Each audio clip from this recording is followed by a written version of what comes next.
Isa po ako sa napagaling ng Complete. Yun po yung product ng Alliance in Motion Global. Actually, ang kapatid ko po ang nagsimulang gumamit nun. Nabulag po siya for several months, almost 6 months.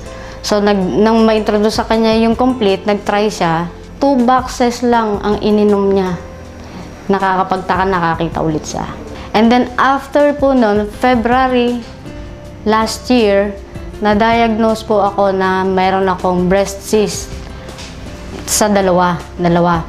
At the same time, meron din na-diagnose din po na meron akong scoliosis. Bedridden po ako ng 5 months. And then sabi ko, kung napagaling yung kapatid ko, bakit hindi ko itry? Nag-decide po ako na mag-take ng Complete kasi talagang sobrang hirap na. Pakiramdam ko mamamatay na ako kasi parang may nakadagan sa dibdib ko. Every time paghihiga ako, so tuwing matutulog ako, nakaupo lang ako. Nakasandal lang ako sa sofa. Hindi na ako makakain, nahihilo ako. Yung tuhod ko parang wala na, hindi ko kaya tumayo. Nang ma-diagnose po nila ako, sinabihan nila ako na magpa-opera para matanggal yung cyst. Takot po ako sa turok. So sabi ko, dediretso ko. Uminom po ako ng 3 capsules every 4 hours. And then after 3 weeks po, sinubukan ko maglakad kasi nabawasan yung pain. So hinahapo ako that time. After 3 weeks po, naglakad ako, nakaabot ako ng 3 blocks away from home.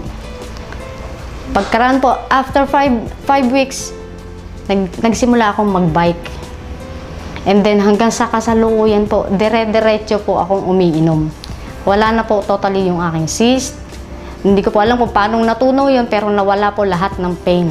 So, yung middle bone ko po na sinabi ng doktor na namamaga noong February last year, na-prevent po yung paglala.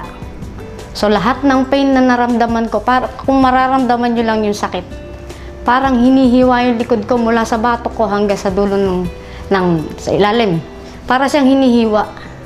So, every time na huhugot ako ng paghinga ko, napakahirap para sa akin. So, nung mag-take ako ng Complete, lahat po nawala.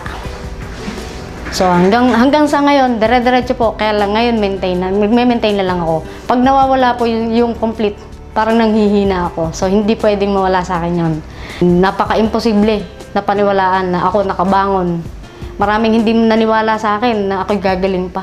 Salamat kay Lord na naging instrumento niya ang Alliance in Motion para makapagpagaling ng mga may sakit tulad ko.